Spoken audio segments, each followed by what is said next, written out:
The Helicoprion has finally been added to ARK base game, and whilst we're already familiar with its taming process, including the abilities to knock out creatures and convert items into blueprints, the question remains, how powerful is it really when it comes to these abilities? How easy is it to tame? What's the bare minimum you need to tame one? Can we make really cheap, easy to craft monster blueprints? And can this be leveled enough to knock out literally anything in the sea with one kick of its fin? Let's find out. You're right, kids, it's Raasclark, and welcome back, where, of course, first we need to tame one. And if you don't know already, you need little ratfish treats, at least 10 for 1x rates unofficial, made in a cooking pot or industrial cooker, and loot, any loot that's not crafted and above primitive base level. And to prove this to a point, we've got the worst of the worst loot here to see if, well, the Helicoprion will be attracted to these to start the taming process. So, over here we've got a 150, and we're going to see if a cloth glove is enough. That's just over primitive level, 12. That's all we're about to find out. So let's jump on the thing and start the lovely minigame where we've simply got to put in the command prompts to attempt to feed it some of its ratfish treats. And it does seem to bear no relevance on what you feed this thing. As long as it's above primitive level, it's going to work, as we can see here. The time given to enter a command prompt is pretty forgiving. I haven't made a mistake just yet, and don't intend to make another one. Although if you do, you're going to get knocked off into oblivion, so be mindful of that. And you'll find one ratfish treat on a 150 on 1x gives you just over 10%, so there you go, 10 treats and you're done. And that's it. Repeat the process with it being confirmed. Anything and everything, as long as it's above primitive level, will work fine. There is a little bit of a cooldown, as you can see here. It's not being attracted to this one just yet, but if we pick it up and throw it again now, it should be attracted to it. And to be fair, whilst the taming food is a bit of a work, you need to get Tuzo tentacles, ammonite bile, which can be a bit of a pain if you're not prepared, as we found out quite recently. And of course, honey, as long as you've got all of those things, this is a pretty relatively pain-free tame to tame, as long as you can find them. Once tamed, you're going to need to make a saddle for one, of course, and you'll need to be at least level 91 to make a saddle, requiring a bit of metal and hide and fiber. But you can get these saddles out of drops. I found one quite recently in a yellow drop within the lava cave on Raasclark. And once saddled, we did overlook this, that it doubles up as a smithy. It's an actual run-of-the-mill smithy for you to craft whatever you need on the go, which I believe is a first for a sea creature, having a mobile smithy in a sea creature. Don't know why we didn't talk about this. It's definitely a big win. But of course, we're here to see how powerful these are. And we've got a mate pair here now. We've got a female with 47 points in its success rate, meaning it's got a 47% chance at the moment. And a male with 43 points in melee damage, of which we're going to push and test to see how well we can do with that. Of course, first things first, we've got to breed these things. And if you didn't know, these are egg layers. They're going to drop some weird, funky looking spiky eggs that will incubate underwater. And then we've got the melee and the success rate matched. Notice, of course, that the melee is going to improve with imprint, but your success rate certainly won't. The first thing we're going to need to do, of course, is get these things to get XP so we can melee them up. The first thing we're going to need to do is get these things getting XP, and well, that's a great way to do it if you haven't got a Drakeling at hand. And that's by killing these things down here, Tuzos, because they definitely are super weak to a Helicoprion. Whilst a bite on this shark and manta are doing 294 with no levels in this, with 43 points in melee. On the Tuzo, we're doing 882. 882 damage, making these a Tuzo's worst nightmare. Is that triple damage on Tuzos? I think it is. And Tuzos, of course, give a lot of XP, so a great choice to go to. And if you're wondering, because I am a Alpha Tuzo, also gets the same amount of damage, the triple damage from a Heli. Meaning farming Alpha Tuzos, as long as you can find them, pretty easy. And well, on Raasclark, not too difficult to come by if you can see through the weeds, is going to be a very effective way to get plenty of experience. Noticing, of course, that its right-click attack that we just did there does even more damage, 1200 with this 43 points in melee, 1200 per hit, and that's with no leveling, which I'm really excited to see with levels what we are going to do. So let's kill this thing off. And now we've got a boatload of levels. We're going to slap all of this into melee on this thing. Which means with that right-click attack, I want to see how much torpor we can now deal. That is crazy. That's 1k torpor on that shark there.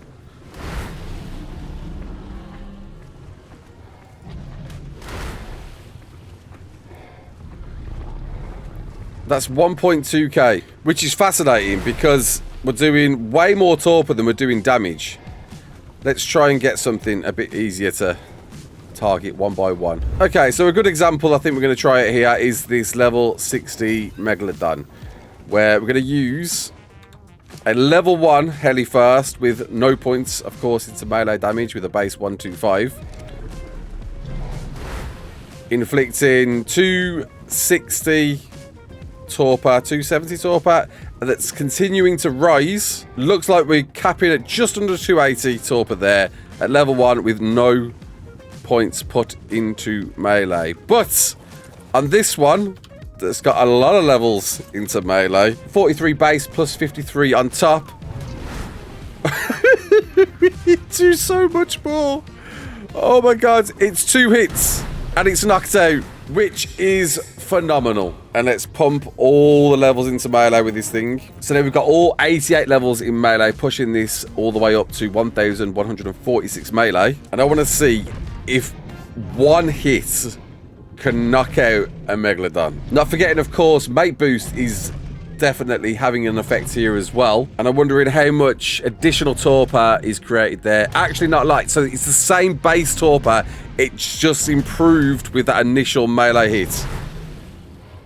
And the more points in melee you've got, the amount of torpor flies up. 3 hits, 150 Megalodon. Knocked out. Revolting.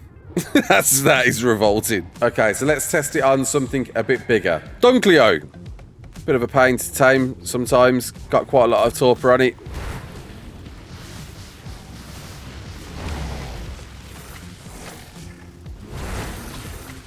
Three hits. 3 hits and KO'd. 3 hits and KO'd. We've just knocked out everything here. Dude, everything. Everything is up for grabs in the sea with this. I'm pretty sure that was 4 hits. 4 hits on a 145 Dunkleo. Your taming tool for the water now. Look at that. Look at all that stuff there we've just knocked out. Angler, we got a 135 there. Perfect. Can be a pain to normally knock out in the sea. Not anymore. 3 hits. Knocked out. Plesio. It's a level 20, so not a great level. Oh my god. No! Dude, this thing is the best. If you can get that headshot damage on, you are knocking out things in 1 hit. 140 Plesi. Try and get a headshot on it if I can. 2. Missed it. 3 hits and it's on the run.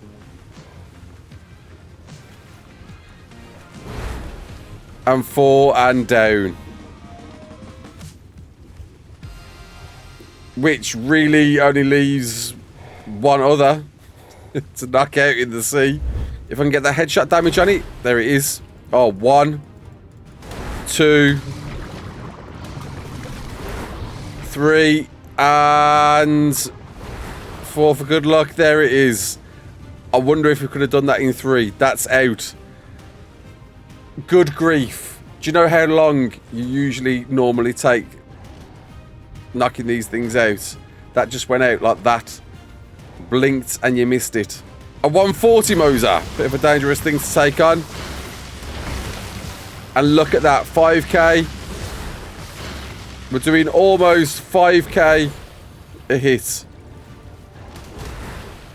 We're already at half torpor in 3 hits. 5.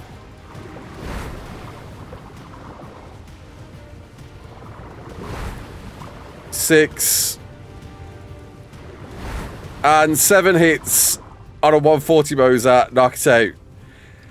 These are incredible. All of these things we've just knocked out. Why on earth would we ever want to tame them now? This thing right here is the king of the ocean. Points into melee on these things. They are knocking out everything. Speaking of which, now we've got a fully leveled one. Alpha Tuzo, level 25, 71k health. Oh my god. 3k a pop. And we're stunning it as well. And we're stunning it. Something you can't do in a Moser. You can't stun a Moser, but it does seem like you are stunning this Tuzo, right? It feels like it anyway. I'm sure we are.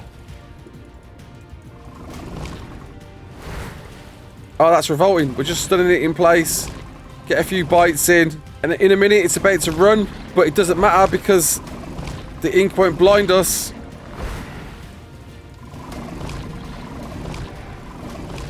Oh my god. And there we go. There is truly no better in the sea than this thing.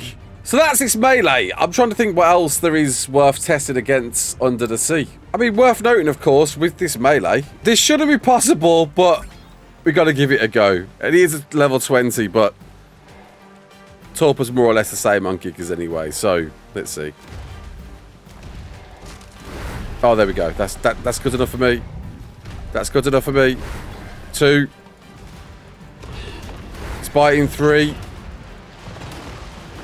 4. 5. Oh, get one more. Get it out of the run. Get it out of the run. 6. No. Oh, there we go. Oh, you're done now. Oh, there we go. We can knock Gigas out. And I think hopefully that didn't actually fall under the sea. It didn't. Sweet. There we go. This thing can knock out Gigas. That's how good it is. That's how powerful it is. This is the KO wonder. If you come near the sea and you see this thing, you do not want it. And I think that's as far as the melee goes. I mean, we can't obviously take on any bosses. We know how good it is against alphas. It's undisputed. There's nothing in the sea that's to be feared anymore with these things. These are absolute monsters. We just took on a Giga. We just knocked out a Giga. When Gen 1 comes out, Moda best be trembling in its boots when this thing comes against it. I don't know how more powerful we can get with this. It knocks out things like it's nothing. It kills Alpha Tuzos like they're nothing. This is using one singular heli as well, not even a bunch of them. If only we could use these on bosses, I would love to see exactly what these could do with them. But that's that part of it. Now you know. One hit wonder. So the big question, this heli here that has 47 points in success rate with all 88 levels ready to be leveled, will it get anywhere near 100%? Let's find out. I think we already know what the answer is going to be. No. 64%. Which means a lot of mutating. A heck of a lot of mutating is going to need to be done if you want to get that 100% success rate. But it's possible. So to skip a few steps here, we're going to put points into mutation. So it turns out there is a cap of 90%. You can't go all the way up to 100%. 90% is the max possible cap you're going to get. And I think we got, oh, we can see it there, 28 points, 28 mutations into success rate, or rather 14 mutations into success rate to get us up to that 90% cap. But that's it. That's the most you can go. So there's always going to be a 10% RNG on whether anything's successful or not. And what we've got here is a bunch of bison saddles. A saddle certainly a difficult one to find as a blueprint at the moment, seeing that it's within a particular drop on Raasclark. So apparently the durability is what makes a difference in the cost on changing anything to a blueprint. And what we want to know is how cheap we can make a blueprint from any of these. So what we're looking for is durability. We're looking for the lowest possible dura on these bison saddles. So we got one here with 761, one here with 792, 646. So we're looking for anything that's under that. 566 isn't too bad either. 361's lovely as well. 771, 809, 585, 585, 344, 535, 388. And these are going to obviously be a bit lower now because they're much cheaper saddles. But we're looking at these crazy top-end bison saddles. But what I'm going to show, for example, is something that's got a crazy Dura. To prove a point, looking for something. What's our biggest one? 800. Sorry. So we've got a... Okay, so we've got an 800 Dura bison saddle here. At 135 armor, right? We're going to change that one first. Noting that there's still a chance we might actually lose the saddle. But we didn't. But it's, you know, pretty expensive. It's not crazy expensive, but it's up there. It's 2.2k metal. But this 131, which is considerably lower in Dora, should be a lot cheaper. So we're going to find out. It should be a lot cheaper than that. In fact, let's find something that's bigger than 800 Dura. Okay, so let's do this 165 that has 566 Dura, right? So it should be cheaper. Let's find out. And that one converted, and that is not cheaper because of the item rating. That's a big part of this. It's not just the durability, it's also the item rating. A low item rating means it's going to be cheaper. The lower the item rating and the lower the durability is the difference here. And now it turns out, as you can see, even though the durability is lower than that, the cost is a bit more expensive because we're not looking at the durability, we're meant to be looking at the item rating. That's the definitive score here. The lower the item rating, the cheaper it's probably going to be. So if we find something that's lower than 21 that's a better saddle, like this one, there we go, that's perfect. So this, even though it's a better armor value than the 135, because the item rating is at 19.81 and not 21.36 like the 135, it should be a cheaper BP. So let's convert that. And luckily it converted. It is indeed a cheaper BP. Not by a lot, but it definitely is. And I'm wondering if the durability does have some part to play making it even more cheaper. But we can see there the extra 10 armor, but a cheaper BP than the 135 because it's got a lower armor item rating. So with that knowledge, we're now looking for the cheapest possible saddle from the best armor we can. And from all of the ones we've got here, these are probably the best. We've got a 22 armor rating with a 163, a 12 item rating with a 127, and a 15 armor rating with a 131. So let's start with the 131 first. Again, bearing in mind we could lose any of these with a 10% chance. And luckily that went through, giving us a craft cost of 1,700 metal. Definitely quite a bit cheaper than this 135 over here. We're going from 2,200 metal to 1,700 metal. This one I expect to be a little bit more expensive, but let's not forget it's a 163 saddle.